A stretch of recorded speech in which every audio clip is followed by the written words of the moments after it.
المساحة الايرو من جرين واي دي مساحة حقيقي تحفة جدا. هي بنقول انها للاستخدام السهل ومش للحاجات الصعبة، لكن بصوا مثلا المنظر دوت مطبخ بقاله كذا يوم ما تنضفش، وطبعا حاجات ملزقة وحاجات واقعة على الارض وزي ما انتم شايفين كده. دلوقتي بالمساحة هوريكم، بصوا ده شكل المساحة.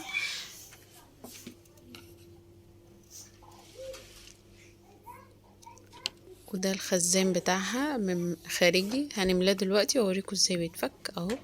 هو في زي الخزان دوت لافف كده على اليد بتاعت المساحة، وبيتكبس كبس. دلوقتي انا فكيته وهملاه ميه وهحط لوح من الواح الغسيل، بس معلش للاسف ما تصورتش الجزء ده.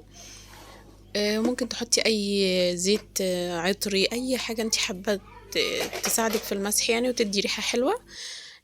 بصوا بقى دلوقتي هبتدي ارش كده وانا واقفه من غير ما اوطي ولا اي حاجه خالص. طبعا التصوير بس عشان انا بصور بايد وبعمل بايد، فمش الدنيا مش متظبطه.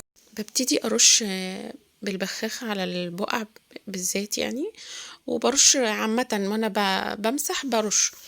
انا بحب ازود رش في الاماكن اللي فيها بقع علشان طبعا تسهل ان هي تدوبها وتبقى سهل على المساحة ان هي تمسحها يعني.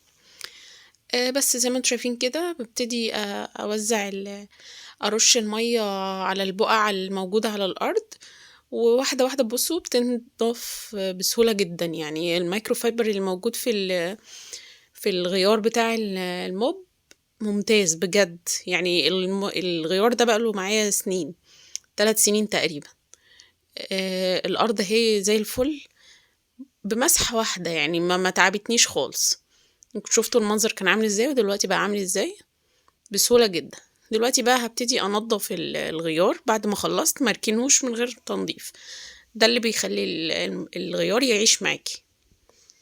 اهو المنظر بيتفك كده، هو ليه لسان كده بيخش جوه الغيار علشان يساعد ان هي تفضل ممسوكة كويس، حتى لو انتي بتمسحي او بتعملي حاجات جامدة شوية.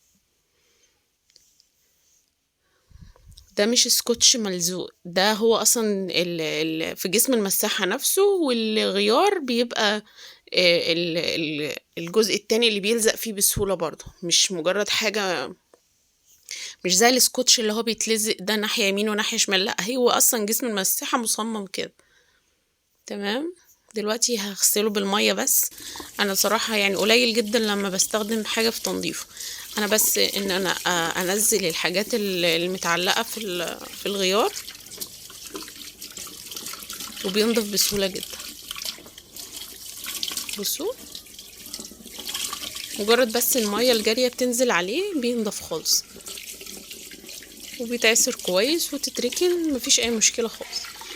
بصوا المنظر شايلة قد ايه، حقيقي ممتازة وبتسعف وسهلة ان الاولاد الصغيرين يستخدموها يساعدوكي. اهي نطفت بقت زي الفل. اكواماتيك من جرين واي. ده شكل الغيار بعد ما نضف بالمية بس. وده شكل الغيار من الناحية التانية، المكان اللي بيدخل فيه جسم المساحة، وده الجزء اللي بيلزق في الناحية التانية بتاعته في المساحة. حقيقي جميلة وسهلة كده في الاستخدام، وتحسسك ان الدنيا بخير حقيقي يعني. ده بقى الشكل الجديد منها دلوقتي اللي نازل. دي المكونات بتاعته، بيجي معاه الأداة دي هوريكم الايه دلوقتي، والكوباية دي اللي بنملى بيها الخزان، ودي الغيار الميكروفايبر اللي بيجي معاها. دي طريقة ملي الخزان. تمام. نفس فكرة الايرو القديمة البيضة، بس الفكرة ان هنا الخزان بتاعها جوه الايد بتاعة المساحة. بصوا الأداة اللي موجودة دي بتتعلق اهي في الإيد، بنقدر ان احنا نكحت بيها الغيار فنطلع لو في أي شعر أو في أي حاجة. مكونات الإيرو القديمة كانت بتيجي ومعاها 2 غيار. أنا محتاجتش لغاية دلوقتي الغيار التاني يعني، شغالة بغيار واحد، والخزان بتاعها بيبقى خارجي. ده الفرق بين الاتنين.